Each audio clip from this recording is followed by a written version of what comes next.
So I'd like to call the meeting to order. This is the special Board of Education meeting in open session. This is a workshop, so we won't be having any speakers today. It's Wednesday, September 21st, 2016. First item on the agenda tonight is to move the approval of minutes. So I move that we approve the minutes from the special meeting in open session dated September 19th, 2016. Second. It's been moved and second. Anyone have any questions about those minutes? Any comments or suggestions? Seeing none, Mayor, your advisory vote, please. Aye. All in favor? Aye. Any opposition? Dean, I didn't hear you. I'm in. He's in, okay. Motion carries 7-0.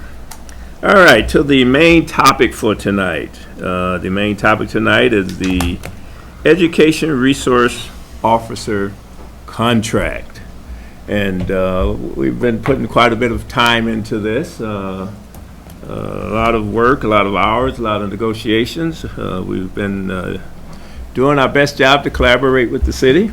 And I think it's important to talk about, why we are trying to, work and work through this contract and the request that we've made in terms of what should be included in the contract. We know the issues around disparities of arrests in our schools. I think the data shows some of the disparities. And so I think for the most part what we're trying to do is figure out how to structure a contract that will allow us to get at these disparities. And so I think that's really what we've been after. I guess in a nutshell, it's all about, the best contract for the kids in our schools. And I think it's really that simple. We've heard a lot about length of contracts, opt-out clauses, and all these different things. But the fact of the matter is the essence of everything we're doing here is at least in my view, and board members can speak to this over the course of the meeting. In essence, what we're trying to do here is simply have the best contract that reflects some of the innovative approaches that's going on nationally. And so that's in essence what we're trying to do. What's best for kids? What's some of the best approaches? And how do we incorporate these into the contract? And I do have a legal question for Dylan as we move through the meeting. But just I'll open the meeting with that, and I'll turn it over to Jen, just in case you have a few words you'd like to say as we get started. I do. Thanks, James. As we have this discussion tonight, I wanted to say a couple things. First, I wanted to state that I support the board's stance on this issue. That the EROs that work in our schools provide a valuable service. That our partnership with the Madison Police Department is something that we value to make sure that our schools are safe. And to James's point, I want to make sure that we're doing everything we can in partnership with the city to get the most positive outcome for students. James mentioned the disparities that we face in our schools. Most of the arrests that happen in our schools are given to African American students. In our last report, of the 114 arrests that were made, this was in 14-15, 96 went to African American students. Right? While we've made progress, those numbers are coming down. That's a result of a more restorative approach that we've been working on in collaboration with the police department.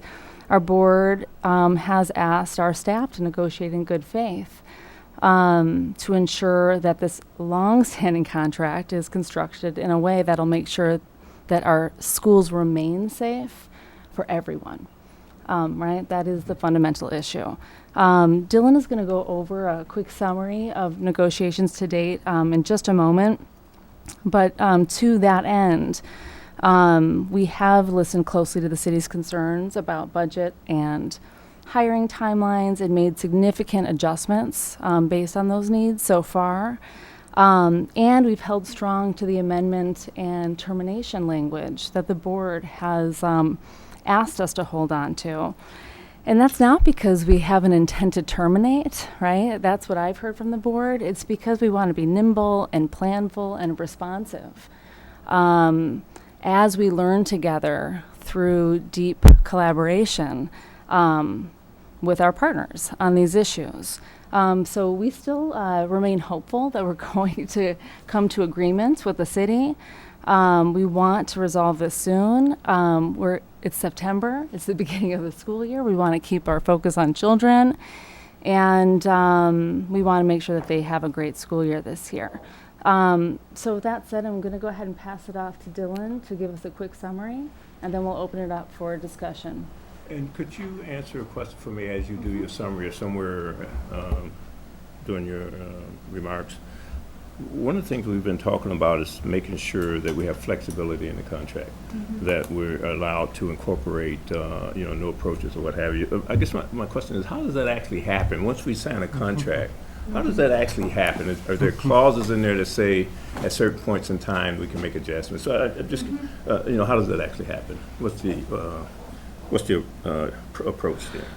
Thanks, James. Yeah, I think that fits in nicely to kind of the overview. And so in your packets, you have kind of the comparison document that we've gotten used to when we look at contracts or when we look at policies, as well as the redlined. And I thought it was important to document all of the changes to date, to recognize that the area of non-acceptance, because it's not disagreement at this point, but it's just not acceptance, is a very small area compared to the discussions we have had and the, I think, positive work that has happened.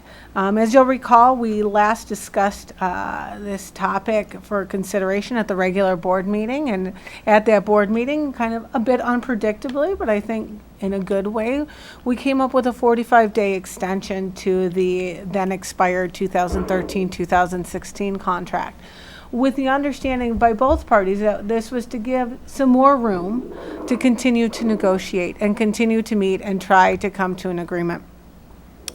The parties met quickly after that, and really our focus at that meeting was to look at the term of the contract and to consider meaningful termination language. And so we really narrowed those conversations. And at that meeting, we heard the city's concerns regarding, and it's the same concerns that were reiterated in today's newspapers, but around budgeting, planning, and staffing. And they brought up two dates, those dates being in the fall, when police officers are assigned and those assignments are made, and their actual budget year, right, which is a calendar year, which is a bit different than ours, right? We are on a school year budget and they are on a calendar year budget. And during those conversations, we tried to really be responsive to those concerns, while again, providing a meaningful way that if, a big if, bold, underline, during these conversations on how to continue to be nimble, how to continue to be planful, and how to continue to be responsive to changing contexts, to changing research, and to changing data, that we couldn't meet an agreement, we would then have the right at a very calculated time with an abundance of notice to look at a different direction for our schools and for our students. And so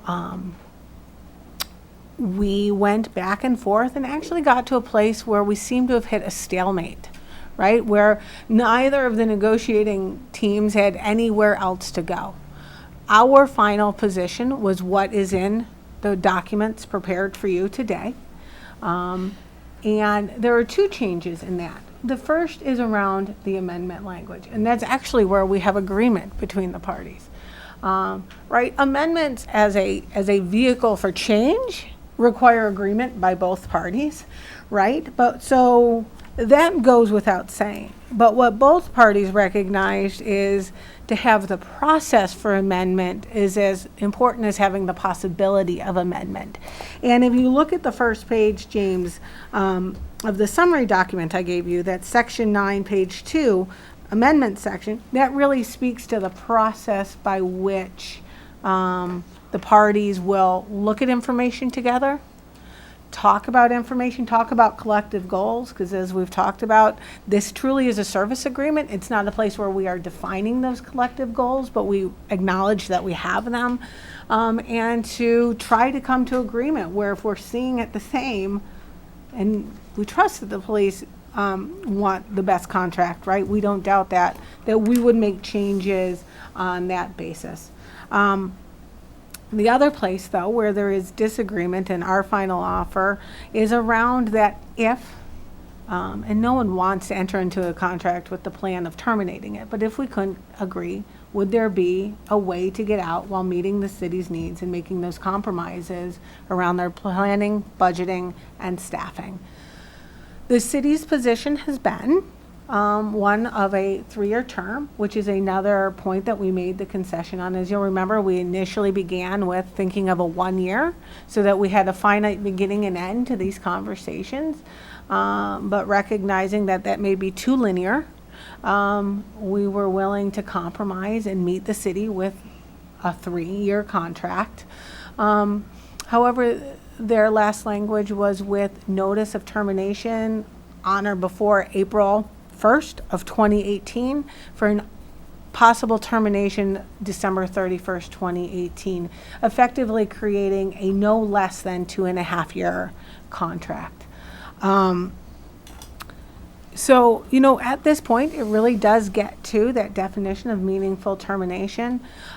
In preparing for today's meeting, I tried to just test myself because I was struggling a little bit as to how we got here over termination language in a contract, because it just seems like having an out for either or both parties is very commonplace in contracts.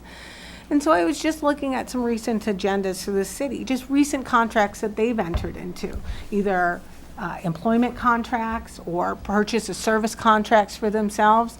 And all of those contracts had termination language, all of them, of 45 days notice, 10 days notice, 90 days notice. And so it brought me back to this place that termination language and termination language for the party that is paying for the services is commonplace. And so we are hopeful that we can get to a place where everybody accepts that. And so that's currently where we are as of today. I guess one last thing. I did get an email from the city about meeting again tomorrow. We have agreed to meet. I did ask for proposals that we could bring to the table so that we could be prepared. And at this point, the language offered is to concede the July 1st notice date. So to allow July 1st, 2018 as the notice date for December 31st, 2018 termination.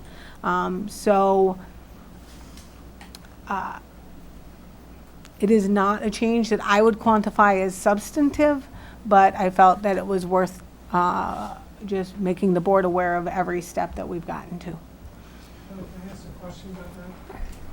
Has the city explained why, if it's acceptable to them, that we notify them by June or July 1st of 2018 for termination at the end of December of 18? Why it's unacceptable that we notify them at July 1st of 2017 for termination at the end of 2017? I mean, what's the difference between them? Why is 2017 unacceptable to them? If you know. So, budgeting, planning, and staffing have been the standard answers, and I think there is some concern that if these conversations become annual conversations, then it creates this uncertainty amongst the officers who choose to take on the role of ERO. We have countered that a little bit, that employment relationships naturally have some uncertainty. If we look at our senior leaders here, they are not on 3-year contracts. They are on something less than that. And so, By state but those have been the two arguments: employment continuity and certainty, and then the kind of standard budgeting, planning, and staffing. Well, the budget planning and staffing we're accommodating with our schedule. So does it really come down to they just think the EROs will not feel good? I mean, that's what's hanging us up? I mean, I don't want to be that contrite because I don't want to put that argument on the EROs, but that has been one of their arguments, is that the best people won't select into the jobs unless there's a certain amount of certainty to the length and term of that employment and that assignment. And that, from a human nature, I mean, that makes total sense, but I would argue we have very strong leaders who have less than 3-year commitments, and they are here doing good work every day. But it also affects the students and the staff relationship too, that uncertainty. I mean, I see it with our teachers and staff when they jump from one school to the other. That relationship is broken. Our parents have lost that connection that they had at a certain school. Our students have lost that connection. So I can. It's a very valid point. Well, if I But could, Yeah, finish, please, Ed. yeah, if I could follow up on that. What we're talking about is a minimum contract of 1.5 years. I mean, we can't, even under our proposal, the contract would last at least until January 1st of 2018, Yes. right? January 1st of 2018. 18, that's right. Yeah, right, because That's right. July 6 months. 1st of 16 has come and gone. There Right. is no termination until the July of next 17. That's July. right. No potential, Yeah, Ed's finishing, then we'll go to TJ. yes. Right, so, I mean, I see the value in continuity, but simply to have the possibility of a contract ending in 1.5 years doesn't seem to me to be the kind of situation that would typically cause uncertainty in an employment relationship. And, well, And it's also in during their budget time, which is what they wanted, so it's not Right, like, right. if it were to happen, it's not like they're out of their budget cycle, so. I have a question for Dylan and then some comments. The question is, do you think that the city views the April-July as a major concession, a minor concession? If we are to vote and pass a contract tonight that we're forwarding to them, if we went with the July date or we went with the April date instead of the July date, would that make that greatly more palatable to them, or only slightly, I think, or less? Yeah. July to April, yes. right, so if we were to say written notice by April 1st to the non-canceling party for termination of December 31st, I am not comfortable kind of categorizing it as a major, minor. I am not able to articulate why it would be a major, given the timelines that we're aware of. I think it would indicate yet another place where we're willing to compromise, because July 1st is actually more in line with some of our budgeting work, where conversations regarding budgeting. But again, we know as parties that have contracts too, like, the more notice you have, it goes without saying that it's easier to prepare for the inevitability of the end if you know the end is coming with more time.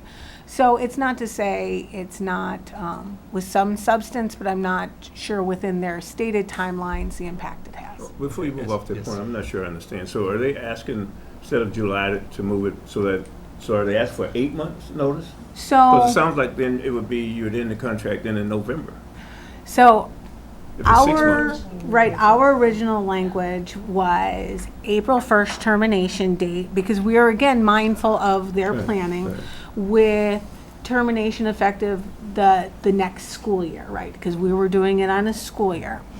And then there was discussion about the need for calendar year budgeting. And so we said, we kept the April 1st with the potential for termination on December 31st with calendar year budgeting.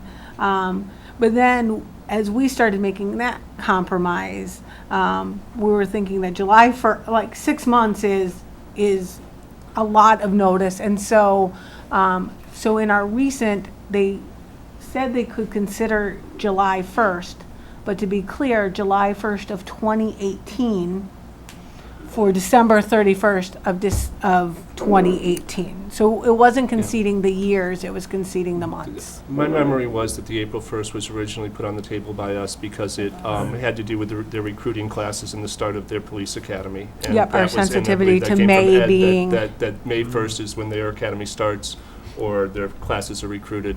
And I think we'll probably return to this when we look at the actual language of the contract that we will be voting on tonight. But as I said, I did want to make a few comments about things that I heard earlier.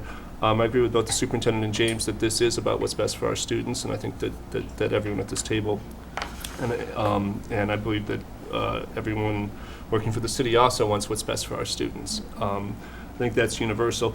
I went into this with, certainly the disparities are there and something to be aware of. I went into this with kind of two motivations. One was to limit citations and arrests, limit the number of kids put into the criminal justice system, either way. And with the understanding that the majority of those who put in are students of color, are students with mental health issues, disabled students with disabilities, and lesbian, gay, queer, transgender students. But I don't want any of our students needlessly put into the criminal justice system. And so that's kind of where I start from, and I think that there are ways that we can put some serious limits on that happening. And there are ways that I would like to, in partnership with the police department and the city, and in a public process as recommended by the Department of Education, with our community, explore. And I want to be very pointed about that word explore, because I want to hear, some of these things that we've floated to the police in previous negotiations and to the city, and they've rejected them publicly and privately. I want to have conversations, and I want to hear what they have to say. And I want the community to hear what they have to say about why these don't work. And perhaps I end up agreeing with them and say these limits don't work. And that's what exploring's about. Perhaps at the end of it we decide, as Dylan acknowledged, that we do have to go in another direction, that we do have to terminate this contract at some point. I don't think that's an end that any of us are looking forward to, but it's a possibility, and that's part of being flexible with it. And this speaks a little bit to what was said about the amendment process. I appreciate the work that's been done to create a work group with the amendment process. And I think that good things can come from that if you have the right spirit at the table on both sides. But I do think that an amendment process is a private process, a process that takes place behind closed doors. And I think that these issues are too important to our community to have the only options for changes to happen behind closed doors. And which is another reason why I think that meaningful termination and or a shorter contract is so important, so that we can, in partnership with the police, create a public process to explore changes and doing better, taking a program that has worked very, very well for many of our staff, many of our students, and for our community, but hasn't worked so well for some of them, and continues not to work so well for some of them. And improve it, make it better, make it work for more students, make those numbers of students who experience the negative impacts of having police in schools at an absolute minimum, and work to mitigate those impacts when they do happen. And again, I would prefer to do this in partnership. So, and just some comments on the general framing. Thank you. And Mary and Michael? I'll concede to Michael. Okay, Michael? Speak later. Well, I stand on the other side with, I believe the amendment on both ends with the contract that the city provided and this contract. I think that's a very, very good show of positive work. I think the amendment, and from what I know of the city, they're willing to be public about the help, the solutions that they want to offer for the benefit of all our students. One of the things that showed discrepancy and that it fell on the ERO's lap was the truancy citations that the officers, they were the delivery vehicles of citations that we as administration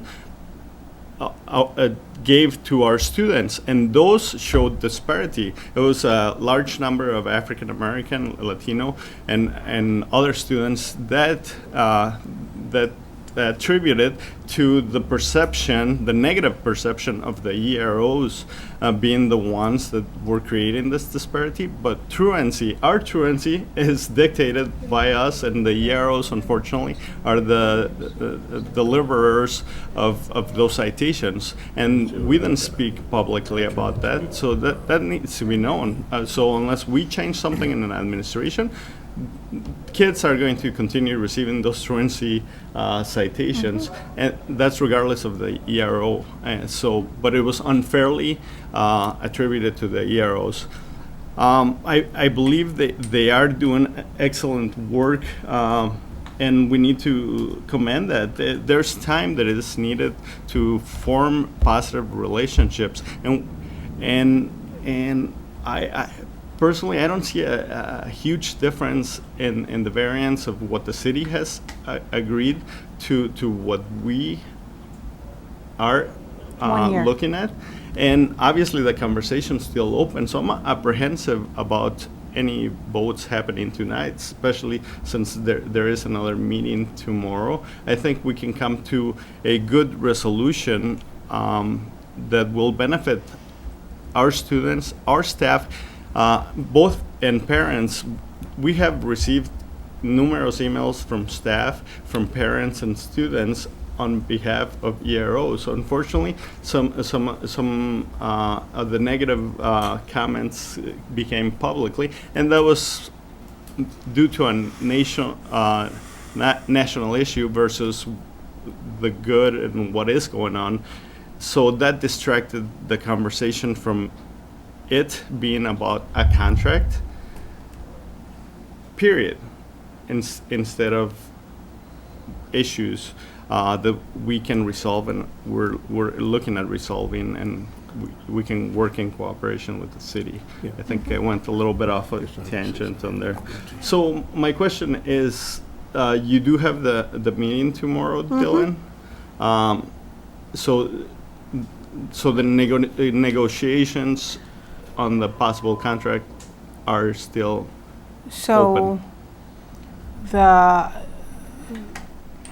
the positions of the parties still seem to be relatively unchanged, except for the notice. The difference right now is essentially 1 year. And my understanding of the city's timeline is that the Board of Estimates will be taking this up next Tuesday, I believe is the 26th. And so they need to put a contract in their system tomorrow by 9/22. And so really we are kind of within the last 24 hours before the city begins then their also methods of approval. And that's what I was going to ask, is Just wanna that clarify real one of the quickly questions that, Okay. that's being asked, one of the questions that's being asked is, why are we voting tonight? And that's because of the city's timeline, is that correct? So, yeah. Excuse me, guys, can I jump the queue for a second? Jump to Q. I gotta cut out in about a couple minutes. Okay. James, in your opening remarks, you mentioned that what we wanted to do is get some time in negotiating with some of the new strategies that are being suggested around the country that other school districts are doing. So instead of falling behind and just doing the same old thing over and over again with results that aren't what we want them to be, we want to try to implement some changes. And if this amendment process, if they're negotiating that in good faith and really want to, if we're able to include some changes and suggested new strategies in without canceling the contract, but just amend them in, I think we'd all be acceptable for that. So with that, that was the goal all along, was to try to include new strategies that were working in other places. And all we want to do is buy some time. So I think we're getting hijacked by the language on when you're supposed to tell them if you want to cancel or not, when we really want to talk about implementing some new strategies, also including what they might recommend in their own study. that they're funding. So that's where I'm at. I'm sorry, I'm going to have to get going now, so good luck, and I'll call you guys later, let me know. And hey, if you're interested in a drink, come on over. All right, thank you, Dean. As we continue to discuss here, I think it's important that we don't go backwards. Remember, we all know that this isn't about any particular ERO. It's really not even about ERO. So we really don't need to entertain conversations around the EROs themselves. We've all stated here, and we've stated time and time again, that we want EROs in schools, that we're for EROs. So we really don't need to have that discussion here. We're all in support of EROs. We're doing all the work we can to make sure we have them in our schools. So that's not the issue. The issue is, how do we get through the contract? How do we get a contract on the table that we want? And so, Mary, you have a comment you want to make. Well, I just want to agree with you, James, and that to me is the point, and it's not about casting blame or pointing fingers or saying it's the EROs, and in fact, Michael, I think you bring up a good point about if a lot of these citations are about truancy, then we need to be at the table working with our EROs and with our administrators and saying, how do we reduce those if they're having a negative impact on the students? But that's why we need a clause in this contract to say, let's form the group to be able to identify ways that we can implement best practices to make our schools safe and thriving environments for all of our students, to discuss options for how we can do this better. And that's, I think, what we have put on the table. We have tried to, whether it's talk about changes, and those have been not accepted. So I think the only option that we have is to have and we have accommodated the city with a 3-year contract on their budget timeline with 6 months' notice. And I think the only point we are trying to make is that we want to be able to discuss best practices and see which ones might work within our schools for our students. And as Dylan has so rightly pointed out, this is standard language in contracts for the city itself. And I think we do have to act on this tonight. We should not be at the mercy of the city deciding what the contract should be and passing it when we are in fact the organization that is contracting for services, and these are our schools. So I think we need to respect the progress that has been made to coming to this point, the concessions that we have made to accommodate the city, but now put in place a framework that we can discuss possible changes to make our schools as safe and as thriving for all of our students. Just a quick clarification that the statistics that the superintendent cited did not include truancy violations. There's a separate set of statistics. Okay. Yeah. Yeah. And You so stated citations as th- well. th- Well, but there's a separate set of citations, Mhm. which also experienced disparities, but the numbers are different, so. I want to go back to I believe the amendment has awarded us that opportunity on both ends, whether it's the cities and whether it's our contract. And going back, we should have passed this contract on the ERO, so the conversation wouldn't be about this focus of termination. We should have done it 45 days ago, because to me that would have stated that us as a board, we decided to have our EROs and dictated what the contract was.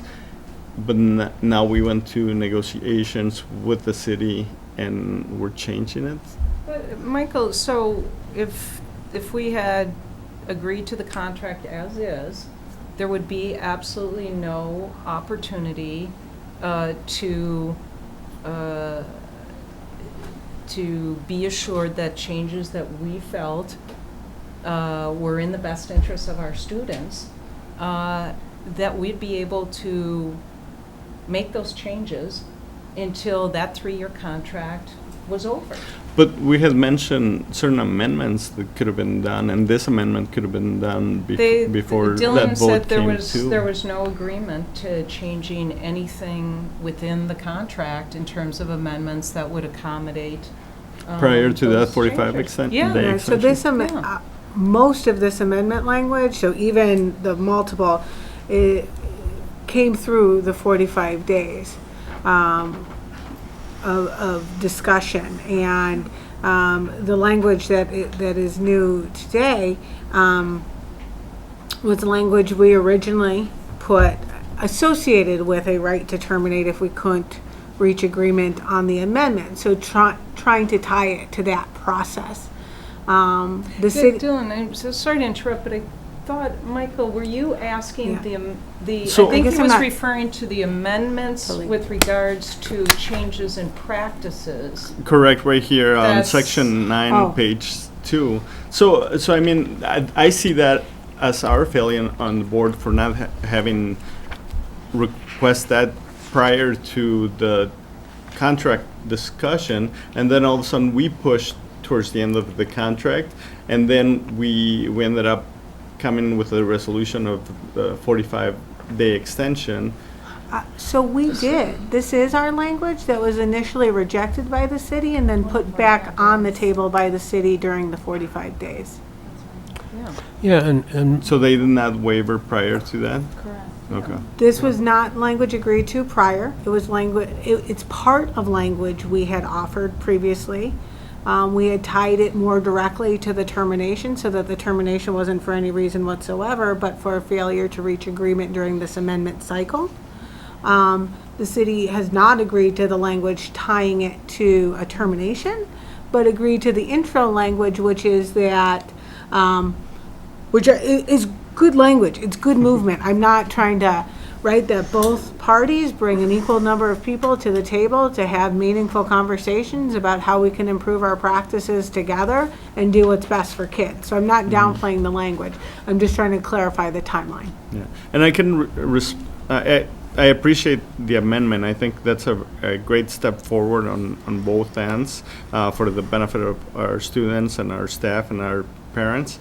But us continuing to focus on the termination is alarming for me as a parent with kids in the school district, for people that I respect and I work, and for the respect of the relationships. What that would be your have happened. suggestion then to make improvements in the contract? I would love to see what happens tomorrow at the meeting, and if there's. Well, we'll have to talk whether or not we're gonna have a meeting. That's a discussion we're gonna have to have here. Because right now, there's nothing on the table that we Yeah. know of to discuss. It's not just, let's have a meeting and talk about A to Z. Mhm. Only thing that could be talked about is the termination, the opt-out clause. Mhm. That's the only thing on the table. So we can talk about that later, but the question here is, how do you make improvements? How do we work for the betterment of kids? So if you don't have any language in there, I mean, explain to me, because maybe I missed it. How do we do that? How do we work towards a contract that's best for kids? Because if we don't have that in there, what we have then is just a renewal of the contract we've had for 18 years. So are you advocating then for no change and just continue the 18-year contract? No, I'm advocating for an agreement of the amendment does well, but this I think we can meet in a respectful manner tomorrow with this portion of this agreement of the termination language, which is raising the wrong alarm. I mean, we did receive emails from people that were afraid that we were pulling our EROs out of our schools, But which is that's not our intent, misinformation. and I know you have emphasized. Correct, we know this, but that's not what's coming out. And if us as an administration, us as a board can come to a good positive resolution of what works about the termination, and that's on the contract itself. I think that's a good solution, and the amendment here helps. It is a positive change in what we can do to better improve the relationship, our working relationships between students, staff, EROs, have a community, develop or expand on the restorative justice programs. Well, that's in here. Having That's a the public. committee. That's what the committee will be working on. That's in the Correct, contract. so we have that, so that's a Okay. positive, Yeah. so, Look, Anna needs to hit the floor here. yeah. Hit it running. Turn in. Yeah. And go around. So, Dylan, going back to the original contract that we've had for 18 years, was there termination language in the contract? Yes. Okay. So there was previous language that allowed the city to terminate with no reason within 28 days' notice, and that allowed the school district to terminate with 60 days' notice at the end of the school year solely on the basis of budgetary constraints. So to clarify, the original contract that we had allowed the city to terminate services at any time for any reason, when they wanted to. Yeah, it may, in its sole discretion and without any reason, terminate this agreement. So I wasn't overstating that, with 28 days written notice. And the district could terminate on the grounds of budgetary constraints. At the only, and not at any point in the year, but at the end of the year for the upcoming school year. With 60 days. So you'd have a year, and then you would terminate with 60 days' notice for the upcoming school year. So the decision we're really making is to add, we want to add back some termination language to the contract, which existed there when we had the contract to begin with.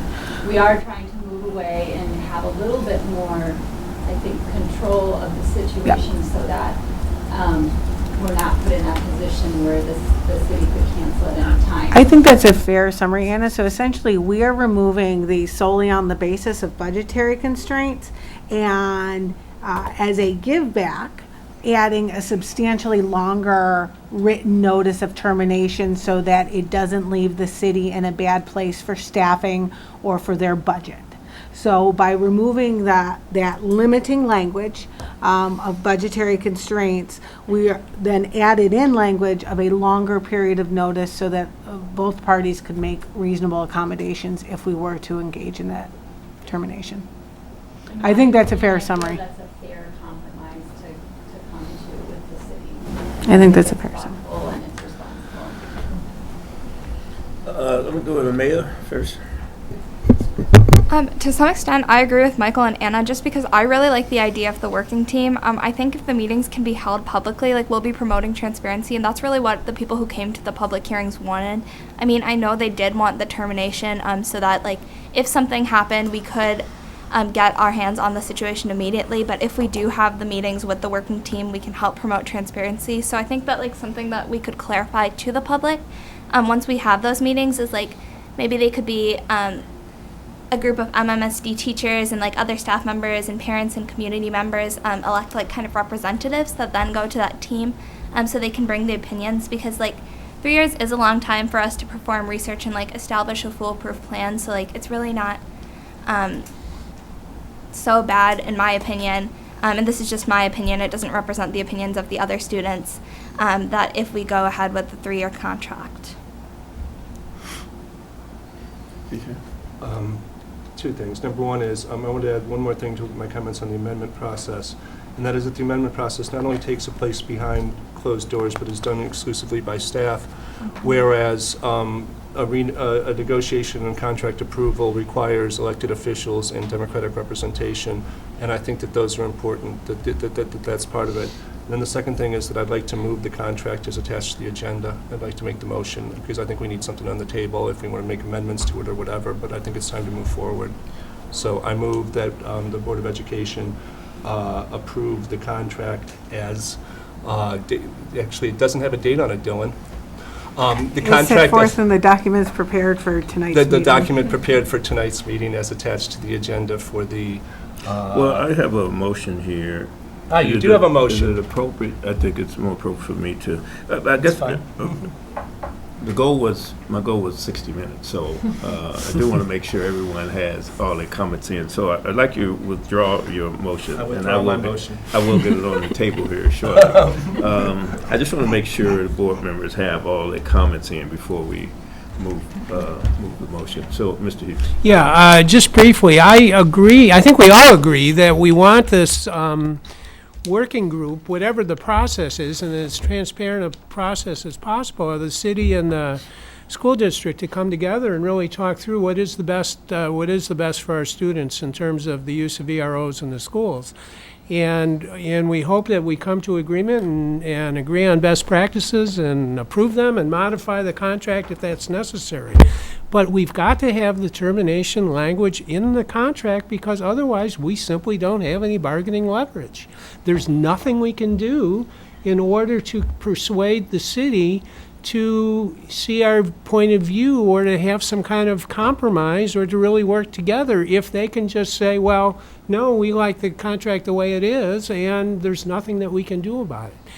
It's normal in a bargaining situation to have that termination option in order that you'll be able to come together and have a give and take where both parties have a little at risk in order that they have the incentive to listen to each other.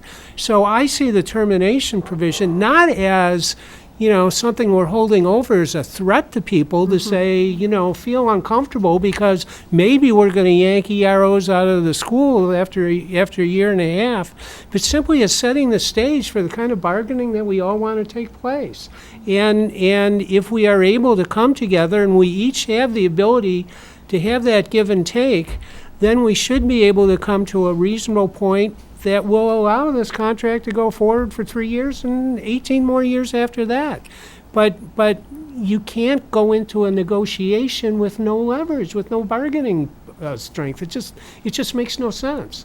So I hope that people can see that our insistence on this termination provision is simply to make sure that our good faith bargaining is actually able to take place, rather than as some kind of threat, the way it has been portrayed in an unfortunate manner, I think. And I certainly hope that all the media here gets this very important point, that all the city contracts has termination language in it already. So we're not asking for anything that's not already there, that's been there for 100 years. So we're not asking. So any points being made by whomever up on the hill over there on Martin Luther King Drive that we're asking for something unreasonable, then that means that every contract they have is unreasonable, because all the contracts have termination language in it.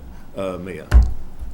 I understand the point with the termination language, but then again, in my opinion, again, it doesn't represent anybody else's. I just think we need to focus on the positive change. It does seem like a really big concession that they did agree in the 45-day period to the working group.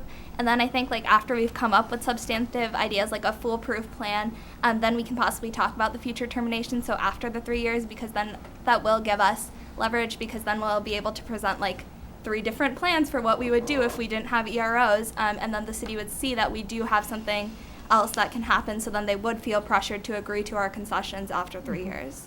So I will say, I think the city has made concessions, I think, around parking the cars and some other things. I personally don't view the amendment language as a concession by either party, but is rather language that is mutually beneficial to both parties, to concede the context we're negotiating in, to concede current context that is very different than it was in 1996 when we first started this contract, and that is actually one of the pieces where I actually don't see as a concession by either party, but as a gain for both parties. And there was amendment language in the contract before. This Yeah, it was establishes an amendment process that is more that is clearer and commits both parties to that process, but to explore amendments. So it's not like the idea of an amendment. And as Ed pointed out, that almost all contracts have termination language. Almost all contracts have amendment language in them. And I'm not trying to push back on anybody. I'm just trying to say, as I kind of cataloged in my mind, sitting at the table where compromises were made, this was actually one of those that I was delighted, but I didn't see it as a compromise or a concession by either party, but as a win for both parties. Okay, last statement. I'm just seeing it kind of simplistic, I guess, because I agree there has to be termination, but I think that's part of the contract negotiation that's still going on, and there's a possibility of happening. There is amendments, the language that has been adopted, and that's great. That's for the benefit of all parties, and I think it's like a marriage. You go into a marriage, and you don't say, "I'm going to get out in a year with a prenup." Yeah, you know, I can get out in a year anytime. But instead, you hold on to that partnership, that relationship, and improve on it and build up something that works for both parties in a positive manner. So I mean, the discussion should have been about the contract, that language that we have been modifying, and I think that discussion is still happening. So that's I love the positives. I love the amendments. That's beneficial to the students, but that's that conversation that I think it was taken care of, and that's kind of how I see it. Thank you, Michael. Anna? Yeah, so I guess in closing, I would just say thank you, Dylan. Thank you, Superintendent Cheatham, President Howard, for your work. I know we've been working on this issue for many, many months. I also am grateful for the extra research you did, so you could shed some light on the fact that if we have no termination language in our contract, we would be the only contract the city has for services. I didn't say only. Oh, sorry. Okay. Right, I did, because it's hard to search their agenda, so you have to go into each agenda and search each contract. But each contract I found, there was a termination, and I focused on recent contracts from 2016, Okay. including service and employment And contracts. it was a representative sample. Yes, Well, and they were Thank all you for shorter looking at than the 6 months' notice. Representative sample. We would be bringing our contract in line back to where it was when we started the discussion with a slight change to the termination language. So, thanks for your work on it. Okay, thank you, Anna. So I'm going to move that the Board of Education approve entering into an agreement with the City of Madison for the provision of education resource officers covering MMSD school year 2016-17, 2017-18, 2018-19, as set forth in the documents prepared for the September 21st, 2016 special meeting. Second. It's been moved and second. Any questions here? Now, we set out the 3-year terms here, and so we stated that in the documents prepared, which means that in those documents, we have the 6 months language, so. So the red line I have, the red line provided in the documents have the language we last offered. Okay, it's been moved and second. TJ, any comment? There's two things I just want to, and I don't know if I want to make amendments, but there's two things I would like to put on the table for possible amendments. One of them is the July-April, whether we want to consider moving our notice date to April as a further concession to the city. And if there is interest in that, then we can, I'll make an amendment to that. And the second is language, perhaps doing it so that we have an April termination date blanket, termination notice date, and a July termination date linked to budgetary concerns, a separate date and a separate clause. And those are the two changes that have occurred, that have come up, that I think that I wanted to put on the table. If there's no interest in those changes, I'm fine voting for the contract as it is. Mayor? TJ, I appreciate the thought on that. From what Dylan says, the city is okay with the July. The concern I would have is right now they've agreed to language about the February 1st in terms of the working group, the working team. And if that working team is commencing on February 1, I think it doesn't leave very much time at all for an April notification. With the following year, but not that year, Yeah. And my concern is that when you look at how negotiations have gone, if we put something back on the table, we're really only at, we've really agreed to everything, but so if we do that, and I won't say anything other than that, so I'll leave it there because, yeah. Yeah, and if the city came back and said, we see your contract, but gee, if you had only have made it April instead of June, we could go along with it. And they can pass that contract and we can say, fine. But That's right. but as it is, let's just go with what we've got. Okay, any final comments? Dr. Cheatham, you look like you have a comment. Yeah, I was thinking about an earlier question that I think may not have been answered about the potential for a meeting with the city tomorrow morning. I thought I had heard that come up, but, and just to put Yes. it out there, I think that if the board goes ahead and votes tonight, I think to the point that was just made, if we are able to make progress, further progress of the city, there's no reason it couldn't come back to the board again at a later date. So, just wanting to put out there that, if we'd like to keep the If it's okay discussions with the going. board, what I was Yeah. suggesting, because I don't see that I would need to be there because we're really Right. down I to. agree. So if it's okay with the board, that if you feel that, and we're not recommending any changes here, but if you feel that there is a chance of getting some agreement on the one item there, then fine. And through transparency, I will just again reach out to the city and explain Yeah. whatever the outcome of the upcoming pending vote is and just where we are, and be willing to at least have a conversation regarding what transpired tonight for transparency and for just working through it. One more I very, wouldn't call it very a brief negotiation comment, at that point, though. which is that when you have two governmental bodies entering into a contract, one of them has to pass the contract first. And so if people are wondering about why we're doing it, somebody's got to go first, we're going first. And that's just the reality of it. So, that's... Okay, so it's been moved and seconded. The mayor, your advisory vote, please. Aye. All in favor? Aye. Any opposition?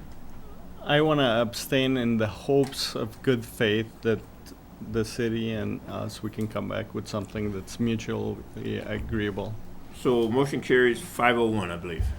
Yep. So motion carries 501. Okay, I'll move adjournment. Second. Moving second. All in favor? Aye. Any opposition? 3 minutes to the good.